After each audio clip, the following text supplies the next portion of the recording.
Ei, testando. Tá. Estou falando para o senhor. Pode ser. Tem que imprimir para mim a lição de... Testando. Som, teste. Não, porque o bichinho decidiu... Não, Você vai ter que esperar. não, espera, eu vou lá passar no seu bem. Qualquer coisa eu vou lá. É A, número. Tipo assim, continua sendo antiga ainda, minha lição 12, 13. Tá.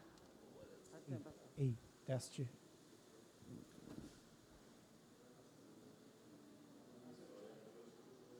Gravação.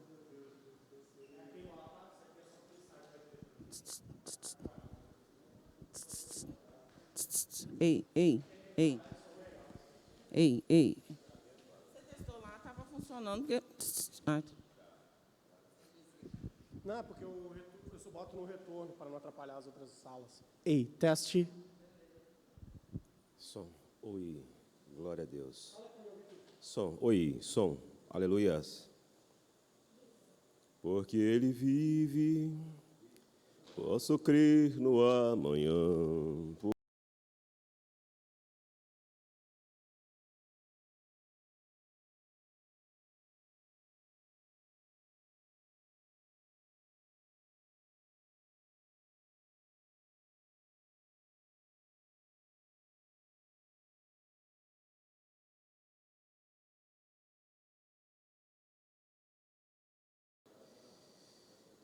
Glória a Deus. Amém? Aleluia. Meus irmãos, a paz do Senhor Jesus Cristo para todos. Estamos alegres por estarmos aqui mais uma oportunidade para adorar e engrandecer o nosso Deus Todo-Poderoso. Mais uma escola bíblica. Hoje a lição de número 12. Aleluias. Vamos nos colocar de pé, meus irmãos, vamos orar ao nosso Deus. Pai querido, em nome de nosso Senhor e Salvador Jesus Cristo, estamos aqui neste primeiro dia da semana, Senhor, nesta manhã, com o propósito de adorar o Teu nome, louvar o Senhor, honrarmos aqui esse compromisso, Senhor, de estarmos na Tua casa para aprender mais um pouquinho do Senhor. E ao mesmo tempo pedir ao Senhor que fique conosco, Pai, dando esperança, dando força, coragem para enfrentarmos as lutas, a lida do dia a dia. Pai querido, que o Senhor possa inspirar o nosso coração para aprendermos mais e mais da Tua palavra. Fica conosco, Pai. Alegra o nosso coração nesta manhã. Inspira, enche o nosso coração de força, de esperança, de alegria. Sabemos que lá fora há muitas dificuldades. Estamos vivendo dias maus, dias trabalhosos. Mas quando chegamos na Tua casa, Pai, para orar, para buscar a Tua presença, encontramos em Ti o refrigério. Encontramos em Ti, Pai, a esperança, a força que dependemos, que precisamos para viver o dia a dia. O Senhor conhece, Pai, cada vida que tem entrado por essas portas, cada vida que vai estar, ó Pai, assistindo esta gravação. O Senhor sabe as nossas necessidades. O Senhor sabe o quão grandemente dependemos de Ti, da Tua presença, da Tua orientação, da Tua força. O Senhor conhece a nossa necessidade. Conhece a necessidade de nossos familiares, de nossos irmãos, de nossa nação. O Senhor conhece, Pai, a fragilidade humana. Sabe quão grandemente nós dependemos de Ti. Que o Senhor possa, Pai, nesta manhã, estar dando força, coragem, esperança, Pai, a nossas vidas, que estão presentes, os que não puderam vir, que estão no trabalho, por alguma razão não puderam vir à Tua casa, os que vão estar assistindo essa gravação, que o Senhor possa estar abençoando, em nome de nosso Senhor e Salvador Jesus Cristo. Amém. Meus irmãos, vamos louvar o Senhor com o louvor 545. Deus tem colocado esse louvor no meu coração nesta manhã. Vamos adorar? Minha voz não é muito boa, irmãos, para cantar, mas os irmãos me ajudem. 545. Deus enviou. Aleluia. Deus enviou seu Filho amado, para perdoar, para me salvar. Na cruz morreu por meus pecados, mas ressurgiu e vivo com o Pai está,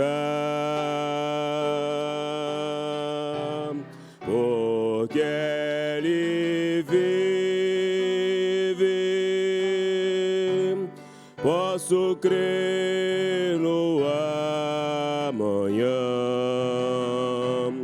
porque Ele vive. Temor não há, mas eu bem sei, eu sei que a minha vida está nas mãos de meu Jesus, que vivo está.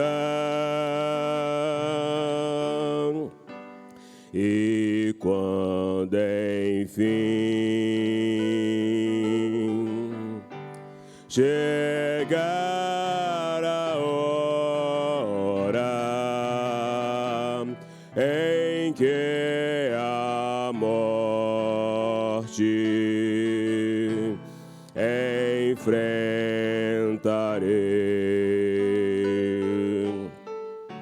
sem medo então terei vitória,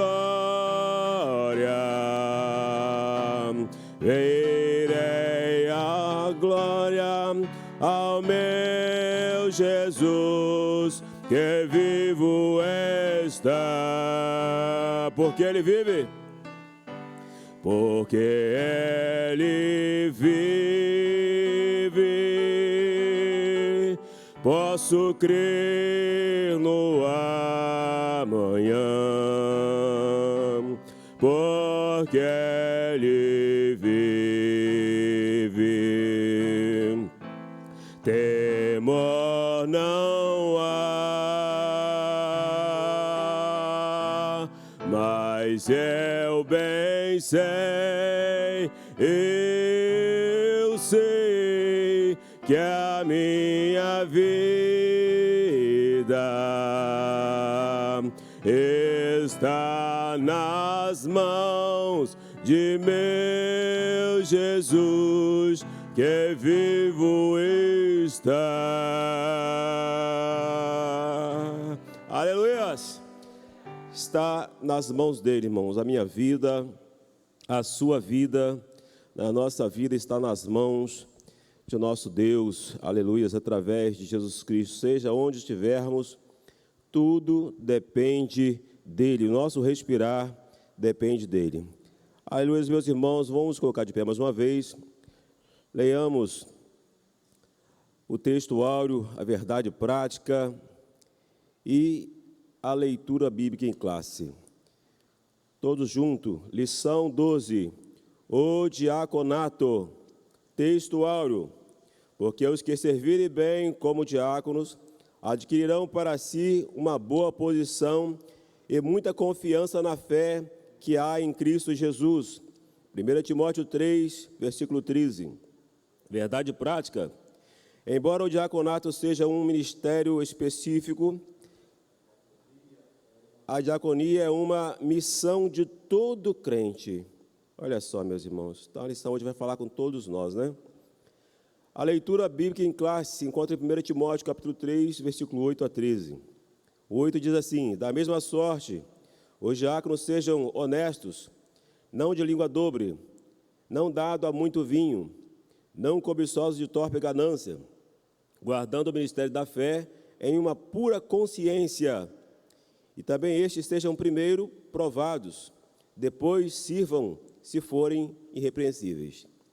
O 11, da mesma sorte as mulheres sejam honestas, não maldizentes, sóbrias e fiéis em tudo. Os diáconos sejam maridos de uma só mulher, governem bem seus filhos e sua própria casa.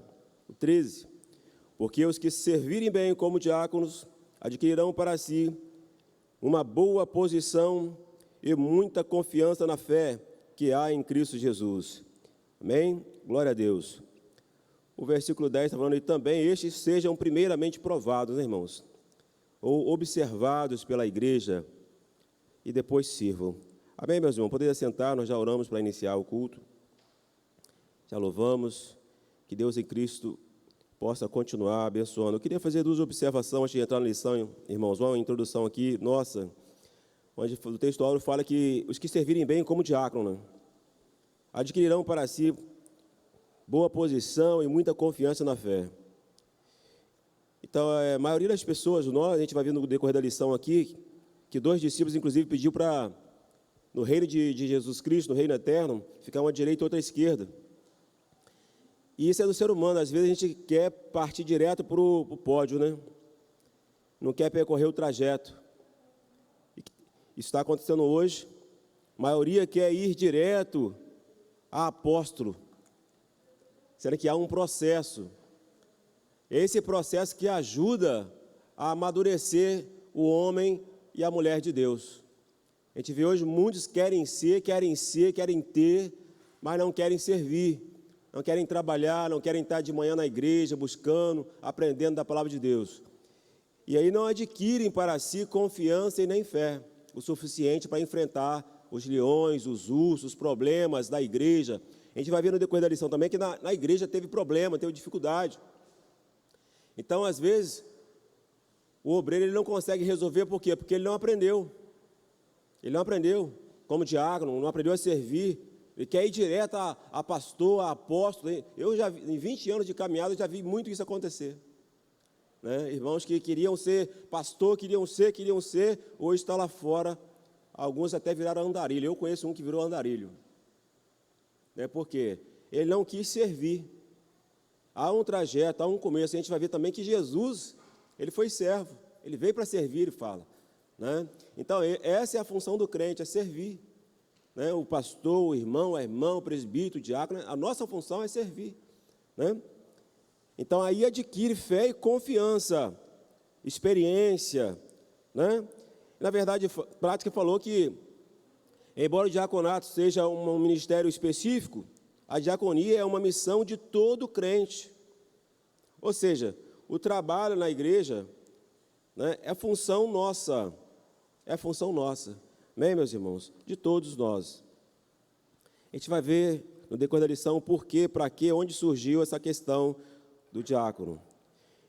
A introdução, meus irmãos, diz assim: no primeiro século da era cristã, a igreja cresceu sob o avivamento do Espírito e expandiu-se pelo mundo. Na mesma medida em que cresceu, surgiu também problemas na esfera social e demandou urgentes providências.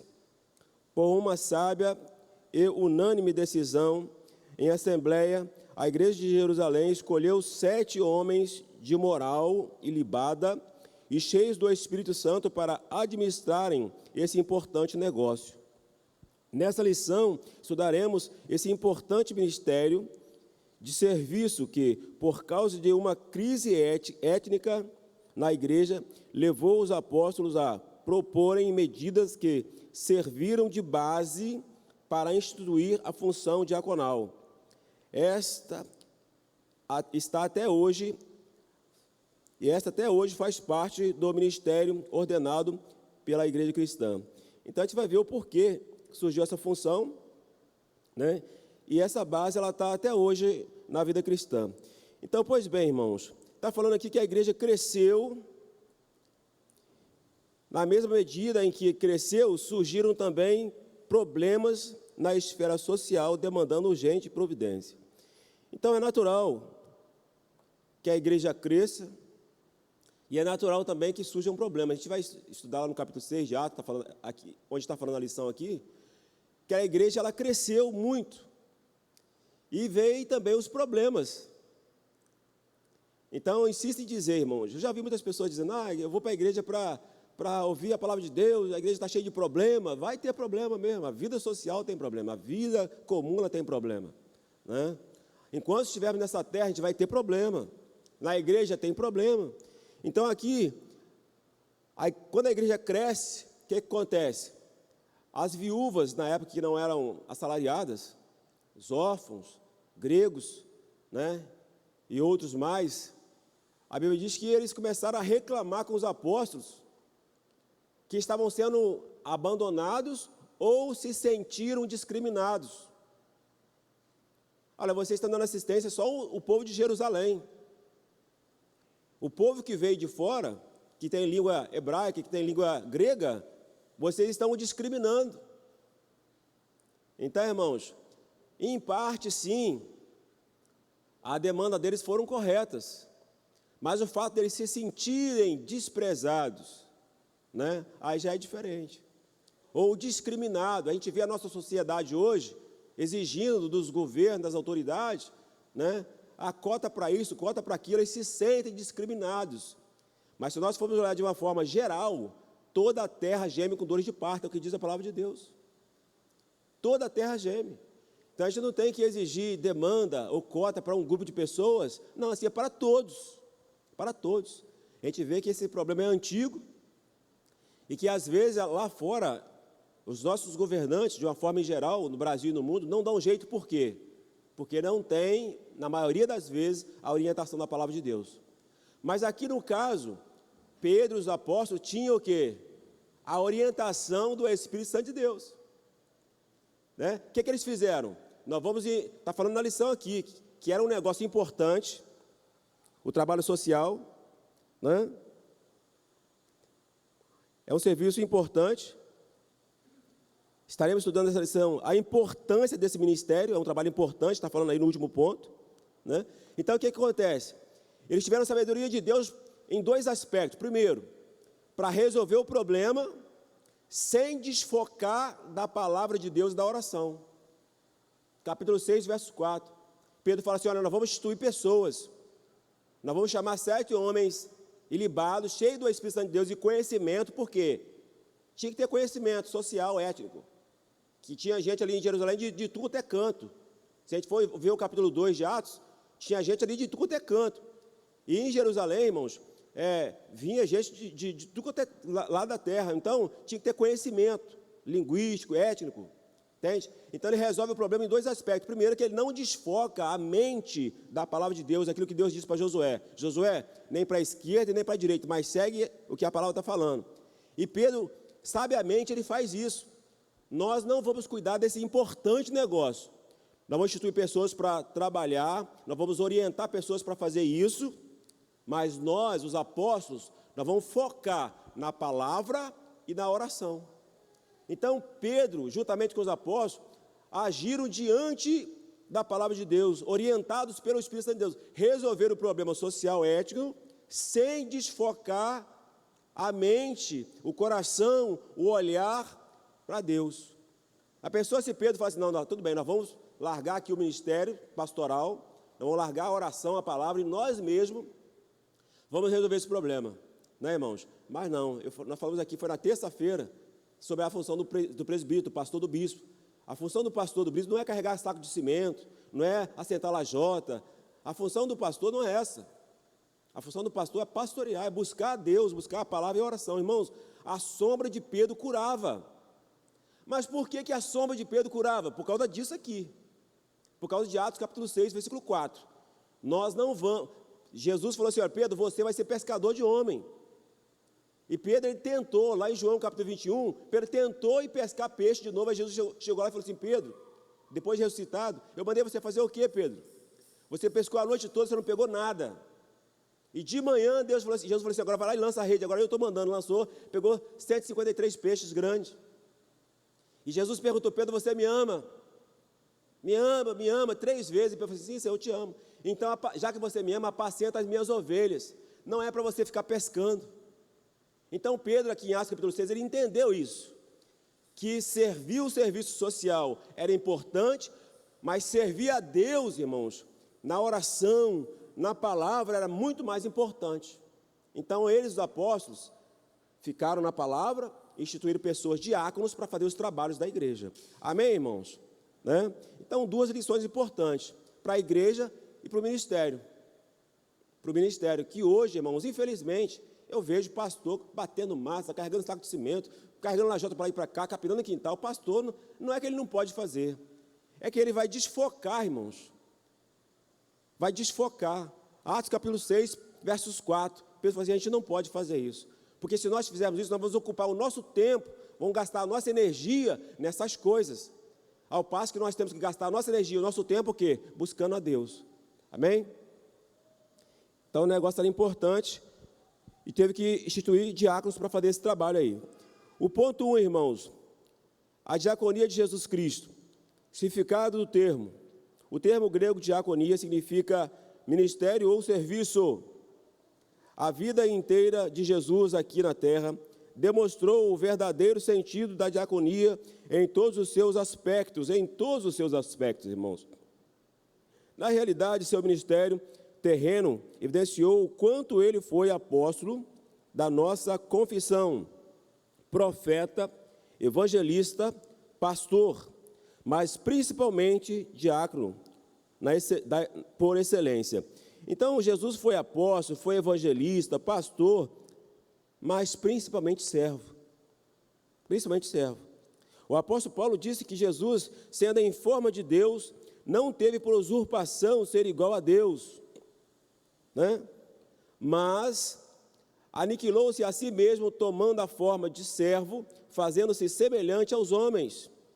Segundo a Bíblia de Estudo de Palavra-Chave, a expressão tomando a forma de servo denota o sentido de uma condição humilde.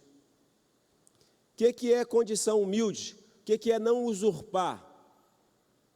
Eu posso ser como o pastor, eu posso ser, ou estou, eu não sou, eu estou pastor, mas eu prefiro servir. Eu prefiro servir. É tomar a forma de servo. Eu prefiro, parte de mim. Eu quero fazer assim. Entendeu, irmãos? Eu posso ser pastor, eu posso estar, eu não sou, eu estou. Eu sou é só Cristo. Eu posso ser pastor, ou eu estou pastor, mas eu prefiro servir o altar. Foi isso que Jesus fez. Ele não teve por prazer, por ego, eu sou, né, pastor, eu sou Deus, eu sou isso, não, ele preferiu servir. Então, nós precisamos aprender isso. Eu não sou pastor, eu penso assim, irmãos, eu estou pastor, porque eu sou é Cristo, eu estou pastor, eu posso ser pastor, mas eu prefiro servir, né? A gente vai ver no decorrer da lição que Jesus fala muito disso aqui. Então, partiu dele essa questão, ele tomou essa forma, eu prefiro servir, para nos dar exemplo, o maior exemplo da terra, né, irmãos? A ponto dos homens não entenderem isso. Os homens não entendem. Como que Deus vem servir, vem morrer na cruz? O homem não entende isso, mas ele vem nos dar exemplo, né? O 2:1, serviço de escravo, olha só, meus irmãos, né? Na véspera da sua crucificação, o Senhor Jesus reuniu os seus 12 discípulos para comer a última ceia, tomando uma toalha e uma bacia com água. Ele começou a lavar os pés dos discípulos, um a um. Não há atitude mais comovente do nosso Senhor como o relato do lava-pés, demonstrando serviço, exemplo humilde, a diaconia da toalha e da bacia é a convocação cristocêntrica para uma vida de serviço humilde. Essa representação aqui, irmãos, da bacia e da toalha. Pedro entendeu isso de tal forma, Pedro entendeu, ele via que Jesus era o Filho de Deus, que o Senhor jamais vai lavar meus pés. O Senhor nunca vai lavar meus pés. Pedro achou um absurdo Jesus pegar uma bacia e uma toalha para lavar os pés. Então, irmãos, Pedro, ele entendeu isso, e nós precisamos entender isso também. Se Jesus, ele fez isso, essa demonstração, essa bacia, essa toalha, denotava que eu vim para servir, eu sou escravo. E Pedro falou, não, jamais o Senhor vai lavar meus pés. Lá em João capítulo 13, os irmãos não leu esse texto lá, e Jesus falou, se eu não lavar você, Pedro, você não tem parte comigo. Ou seja, Pedro, se você não entendeu o que eu estou fazendo aqui, você não tem parte comigo. Então, Pedro, lava minhas cabeças também, então pode lavar tudo. Não, vocês já estão limpos pela palavra. Eu só quero que você entenda o que eu estou fazendo aqui. É o que eu estou falando desde o início, irmão. Muitos não entenderam, muitos querem ser pastor, quer ser, mas não quer servir. Então, Jesus foi o maior exemplo que nós temos aqui. Amém? Essa representação da bacia e da toalha, nós devemos meditar muito nessa passagem, né, irmãos? Todo cristão, desde o novo convertido até o pastor, meditar nessa passagem. O 3:1. O discípulo é um serviçal. Certa vez, Tiago e João pediram ao Senhor lugares de destaques, à direita e à esquerda de Jesus, quando a implantação do seu reino. Os discípulos ainda não haviam compreendido a mensagem de Jesus. A proposta do Nazareno nunca foi a de estabelecer uma hierarquia de poder temporal para a sua igreja, mas de serviço, conforme demonstra sua resposta a eles. Entre vós não será assim. Antes, qualquer que entre vós quiser ser grande, será vosso serviçal. E qualquer que dentre vós quiser ser o primeiro, será servo de todos, porque o Filho do Homem também não veio para servir, não veio para ser servido, mas para servir e dar a sua vida em resgate de muitos, meus irmãos? Então, eles não haviam entendido ainda aquela questão do lava-pés, como tem muitos irmãos que não entenderam ainda, Então, Jesus dá uma resposta para eles, não, no vosso meio não será assim. Apesar de haver uma hierarquia, o cooperador, o diácono, o presbítero, o evangelista, o pastor, o apóstolo, mas Deus, ele olha, irmãos, todos de uma mesma forma.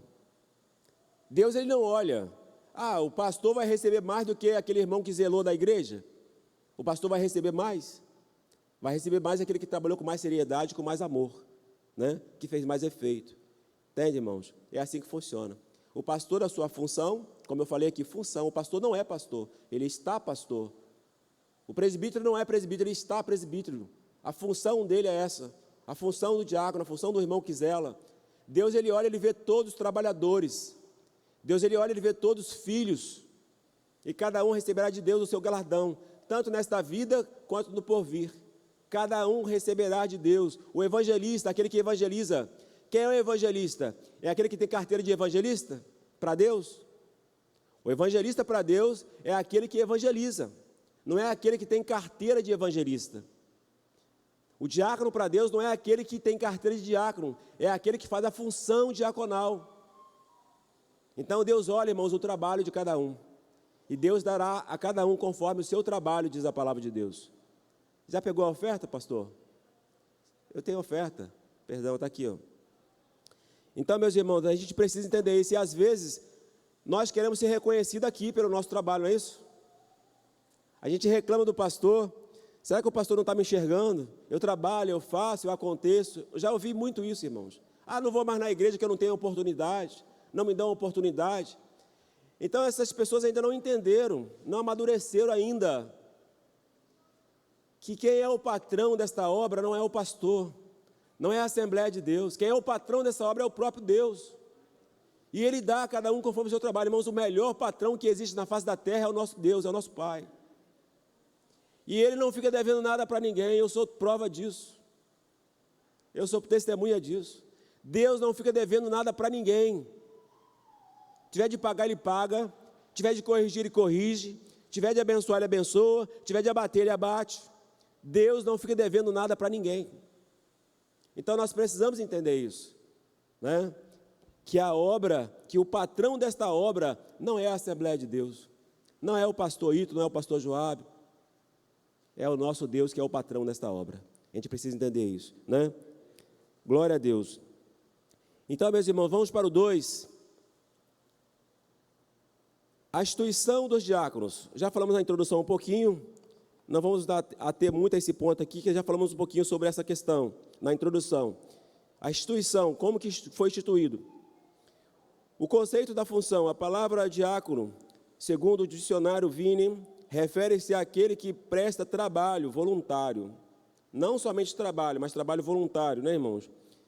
É aludindo aos exemplos dos criados domésticos dos tempos do Novo Testamento. O termo destaca em especial a função de um mestre ou de um pastor cristão, entrelaçando o sentido técnico do diácono ou diaconisa. Outra palavra grega relacionada a diácono é doulos. Esta refere-se a um servo ou um escravo. Portanto, a ideia preponderante que a função do diácono remonta do serviço voluntário prestado pelo ministro, o servo ou o assistente para alguém. Então, meus irmãos, aqui falou também que o termo destaca em especial a função. Olha só, nós estamos falando desde o início de função, não é isso? De um mestre ou de um pastor cristão, entrelaçando o sentido técnico do diaconato ou diaconisa. O sentido trabalhador ou diácono ou servente emprega para todos que servem, não é isso? Já falei aqui, função. Eu estava comentando com a minha esposa ontem sobre essa lição aqui, e contei um testemunho para ela, eu trabalhava com um presbítero, irmãos, rapidinho para os irmãos entenderem como são as coisas. E esse colega meu, um presbítero, tinha um pastor que ganhava 4 salários para cuidar de 8 igrejas. Isso há 8, 10 anos atrás. E ele falou comigo assim, irmãos, o meu pastor, ele foi chamado para trabalhar na Vale para ganhar 12 mil reais na função dele lá na Vale. E ele abandonou as 8 igrejas com 4 salários para ir ganhar 12 mil na Vale. Você acha correto isso? Irmãos, eu falei sem vacilar. Falei, daqui a 6 meses, a 8 meses, você vai me ligar e vai me dar uma notícia sobre esse pastor. E esse presbítero ficou assim, estarrecido com aquilo que eu falei. E eu falei assim, daqui a 6, 8 meses você me liga. Não vou te falar nada, você vai me dar a resposta sobre esse pastor. E assim foi. Passados 6 meses para 8, eu não lembro direito, irmãos, ele me ligou e falou assim, irmão, você lembra daquela situação? Eu tinha saído da empresa onde eu estava, ido para outro local. Ele me ligou e falou, você lembra daquela situação lá que o pastor que abandonou a igreja e tal, que etc. Eu falei, lembro. Você sabe o que aconteceu com ele lá na empresa lá? O que foi? Aquele gás que você não sente o cheiro dele, que termina pelo setor, ele inalou aquilo, ele mais 4. Só um morreu. Só o pastor morreu. Os 3 conseguiram se salvar. Né, irmãos? Por quê? Se você já começou lá de diácono, presbítero, evangelista, quando você chega a pastor, a Bíblia diz que há muito é dado, muito será cobrado. Né, irmãos? Muito será cobrado. Quantos que se afastaram de Deus atrás disso aqui, ó, achando que Deus não pode dar, irmãos? O que aconteceu com ele foi uma prova, uma provação. Deus permitiu isso. Ele é servo da obra. Se já chegou a pastor, irmãos, já passou por experiência, já conhece Deus, já conhece a palavra, não será chamado mais de inocente. Então, a quem muito é dado, muito é cobrado. Não estou falando que ele perdeu a salvação dele, isso é ele e Deus. Mas não seria viável, não seria justo um pastor com 4 salários mínimos. Eu sobrevivo com 2, irmãos. Eu sobrevivo com 2 salários mínimos. Então, não seria justo um pastor abandonar a obra ganhando 4 salários mínimos. E sem contar que um pastor ele ganha presente da igreja, sim ou não, irmãos? Ganha. E o nosso Deus, ele é Deus fiel e verdadeiro, mas ele prova. Então, permitiu a aprovação e o pastor, infelizmente, não passou no teste, né, irmãos? Então, nós somos servos da obra de Deus, nós somos servos de Deus, e o nosso Deus tem cuidado de nós até aqui, tá, irmãos? Então, a função é para todos os obreiros da casa do Senhor, para todos. Origem do diaconato, 2:2, irmãos. A bênção, olha só, irmãos, isso aqui é interessante nós entendermos isso. Isso acontece na nossa vida pessoal. Olha só, a bênção, problema e reivindicação são palavras-chave para o advento do ministério formal dos diáconos em o Novo Testamento. Olha só, a bênção foi extraordinária. O que foi a bênção? Foi o crescimento da igreja local em Jerusalém, não foi isso? A questão étnica causada pela situação social de muitos que aceitavam a fé, especialmente envolvendo viúvas judias de fala hebraica e as de fala grega, era o problema. E a reivindicação pode ser vista na manifestação verbal destas viúvas que, sentindo-se, olha só, botei aqui, sentindo-se, elas não estavam sendo, mas sentindo-se injustiçadas pelo que elas interpretaram ser uma forma de discriminação dos líderes da igreja de Jerusalém, cobraram sua assistência. Então, irmãos, vamos olhar aqui por parte. A bênção foi extraordinária, não foi? A igreja cresceu. Se a gente for ver lá em Atos dos Apóstolos, vai ver que a igreja crescia. E isso acontece na nossa vida. A bênção, ela pode trazer também problema. Supor que você ganha aí 300 mil reais. Você, para dividir isso para a sua família, vamos dizer assim. Será que a esposa ela vai entender o que você tem que fazer com esse dinheiro? Os filhos, estou falando aqui de dinheiro, né, irmãos? Eu conheci um rapaz que saiu da cadeia um dia desse, conversando com ele no terminal, falei assim, rapaz, eu matei o meu cunhado por causa de herança. Eu fiquei preso 14 anos, por causa de herança. Então, se você não souber administrar a sua bênção, pode gerar um problema para você, né? Então, nós temos que estar preparados para pedir a Deus, Deus abençoa, mas me dá condições também aqui para administrar isso. Aquilo que Salomão fez lá no passado, né? Pediu sabedoria. Quando pediu sabedoria, Deus deu riqueza também, né, irmãos? Então, aconteceu o problema. Qual foi o problema? A reivindicação daquelas irmãs viúvas, né? Que eram judia, mas de fala hebraica, né? E de fala grega. Eu já falei para os irmãos aqui, que Jerusalém abrigava muito tipo de gente. Por que abrigava, irmãos? Porque a gente vai ter que estudar lá no Velho Testamento as guerras que aconteciam, a guerra da Síria, da Babilônia. Eles pegavam os povos e traziam, trocavam os povos de lugares. Por quê? Para que eles não dominassem, não entendessem da terra, da história da terra, para que não se apegasse à terra. Era um escravo, na verdade. Então, Jerusalém tinha gente de tudo quanto é canto. Então, os diáconos eram pessoas idôneas e pessoas, entendidas também, para lidar com a questão étnica, para lidar com as questões sociais. Porque, irmãos, no meio da igreja surgem essas coisas. Aí o diácono, o trabalhador, o presbítero, a irmã, o irmão, tem que ter entendimento de Deus, falar assim, irmão, não é assim. Você está se sentindo só, mas você não está só, Deus é contigo. Não foi assim que Gideão se sentiu só? E às vezes nós, irmãos, se sentimos só, se sentimos desprezados pelo pastor, o pastor não foi lá em casa. O irmão não me deu atenção, não me deu oportunidade. Aí o diácono, que é você, que é eu, que somos os trabalhadores, não, irmão, não é assim. O pastor também está ocupado. Você está se sentindo só, discriminado, mas você não é discriminado, você é amado de Deus. A igreja te ama. Eu ouço isso, irmãos. Naquela igreja ninguém fala comigo. A gente se sente, o ser humano é carente. A gente se sente só. E aí, se você der um abraço, irmãos, não estou falando hoje, porque hoje está meio complicado esse negócio de abraçar, né? Mas na palavra, na conversa, então o diácono ele foi instituído por Deus para resolver a questão ética e a questão social. Aquelas irmãs, aquele povo que se sentia estrangeiro, foram abraçados pelos diáconos. Amém, meus irmãos? Então vamos lá. Não foi só o problema social, mas também resolveu um problema emocional e um problema étnico. 3:2, irmãos. A escolha dos diáconos. Para resolver o impasse, orando e impondo-lhes as mãos, os apóstolos separaram 7 irmãos de boa reputação, cheios do Espírito Santo e de sabedoria, está vendo aí, ó? Para administrar uma questão ética social. Foi uma decisão de caráter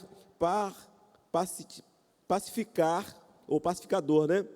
E de muito bom senso, para a igreja não se perder em permanentes desentendimentos. O objetivo era estimulá-la a resolver a questão, reconhecendo o caminho equivocado antes aderido pelos líderes até aquele momento. Assim, eles puderam executar as mudanças necessárias e resolveram uma questão que poderia trazer sérios problemas para a igreja de Jerusalém. Então, irmãos, tinha que ter sabedoria, tinha que ter entendimento, resolver uma questão simples a princípio, que poderia mais tarde, né, trazer sérios problemas. Aquelas pessoas que se sentiam desprezadas, eles iam fazer o quê? Quando você se sente desprezado, na empresa, no casamento, na igreja, se lá na empresa você vai querer sair, na igreja não vai ser diferente, você se sente desprezado, você se sente sozinho, você vai querer sair da igreja, né? Então, assim, os apóstolos resolveram duas questões ao mesmo tempo, ou várias questões que podiam causar em outros problemas, né, irmãos? Aleluias, glória a Deus. Irmão, deixa eu adiantar, que o meu tempo já foi. Vamos ler aqui o 3. 1 do 3. Qualificações do diácono. As qualificações do diácono descritas no livro de Atos e na primeira carta a Timóteo revelam que em nada elas diferem da atribuição éticas exigidas ao bispo, né? Não são diferentes das mesmas exigências para o pastor, para o presbítero, para o bispo. Primeiro, tem que ter caráter moral. Segundo, caráter espiritual. Vou adiantar, irmãos. Terceiro, caráter familiar. Amém? Tem que ter essas três questões e tudo isso tem que ser observado pela igreja. Para você escolher um trabalhador, tem que ser analisado todas essas questões. E se há interesse dele, irmão, moral. Os diáconos devem ser pessoas honradas, dignas, corretas e íntegras. Não pode haver língua dobre ou falar mal, né? Ou isto é, sua palavra deve ser sim, sim, não, não. A ganância por dinheiro tem de passar longe de sua vida, pois sua função é exatamente a de executar trabalhos administrativos da igreja local, como auxiliar nas tarefas do culto e acompanhar as viúvas e os pobres da igreja do Senhor. Segundo aqui, B, né? Caráter espiritual. Ter a plena convicção do que é crer no Evangelho. O diácono guarda a revelação de Deus que está em Cristo Jesus, o nosso Senhor. Por isso, a liderança e a igreja local devem avaliar o candidato ao diaconato, levando em conta o seu caráter moral e espiritual. Às vezes a pessoa, irmãos, ele é um excelente trabalhador lá fora, ele ajuda na igreja, mas ele não tem interesse em ler a Bíblia, ele não tem interesse nos trabalhos da igreja, ele trabalha lá fora, ele paga suas contas direitinho, ele é pessoa idônea, mas não é interesse nas coisas de Deus. Então, como que uma pessoa que não tem interesse nas coisas de Deus vai servir como diácono, como presbítero, como pastor, né? A outra questão, o 3, a função dos diáconos, o 2, em Atos. Quando foram instituídos diáconos, 7 homens de fala grega foram separados para assistir socialmente às viúvas, tanto as de fala hebraicas como as de fala grega. Os diáconos não podiam permitir que houvesse injustiças de caráter social na igreja do primeiro século. A função do diaconato era fundamental de caráter social. Então, meus irmãos, tanto de fala grega como de fala hebraica, e os da casa ainda. O que eu entendo aqui, irmãos, sobre essas 2 ou 3 falas? Que o diácono, como eu falei aqui, tem que ser uma pessoa que estuda, que tenha cursos, que queira crescer, que queira melhorar, por duas questões. Para executar bem a função e porque o diácono ele é um candidato a pastor. Ele é um candidato a pastor. Então ele precisa estudar, ter sabedoria, pedir a Deus entendimento para trabalhar, para agir como pastor. Mas quem é pastor? Insisto em dizer, irmãos, o pastor não é aquele que tem carteira de pastor. Qualquer um de nós pode exercer a função pastoral. Às vezes você no trabalho lá, irmã no trabalho, em casa, com a sua filha, com o seu filho, você exerce uma função de pai, de pastor. Com o seu vizinho, com a sua vizinha, você exerce uma função de pastor. Você não tem carteira de pastor, mas você exerce uma função pastoral. Você socorre uma pessoa, né? Seja socialmente ou espiritualmente falando, você acolhe aquela pessoa como pai, né? Como mãe. Então você exerce essa função pastoral. Amém, meus irmãos? A função dos diáconos hoje, atualmente, a função primordial do diácono e auxiliar a igreja local através das orientações do seu pastor, em atividades ligadas a visitar os enfermos, os necessitados e os desviados, bem como cuidar das tarefas espirituais ligadas ao culto, como distribuir elementos da Santa Ceia, recolher as contribuições para a manutenção da igreja local e auxiliar na ordem e na segurança da liturgia do culto, bem como de outras tarefas já mencionadas. Amém? Vamos concluir, meus irmãos, e vou passar para o pastor.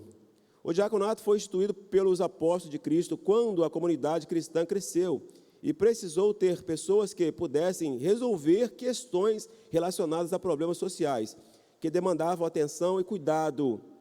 Hoje, os diáconos servem à igreja e a Deus em trabalhos diferentes, e a liderança da igreja local deve valorizar o seu trabalho e reconhecê-los como excelentes servidores do reino de Deus, pois no sentido lato, todos somos diáconos da igreja de Deus. Eu falei isso aqui desde o início, né?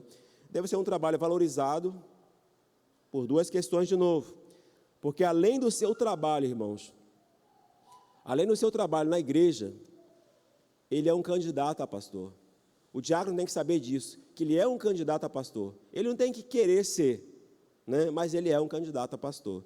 Então, tem que ser valorizado em todos os aspectos, né? Eu quero até agradecer a Deus pelos diáconos da igreja, né?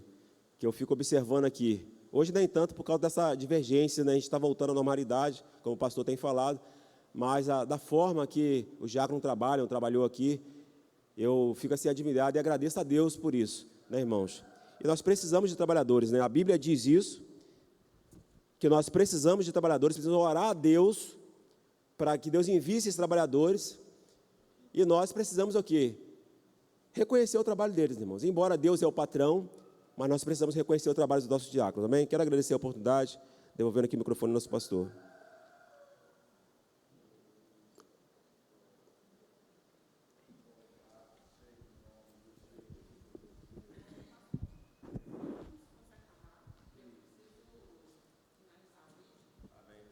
Aleluia, irmãos. Nós vamos orar como se fosse acabar, para finalizar o vídeo.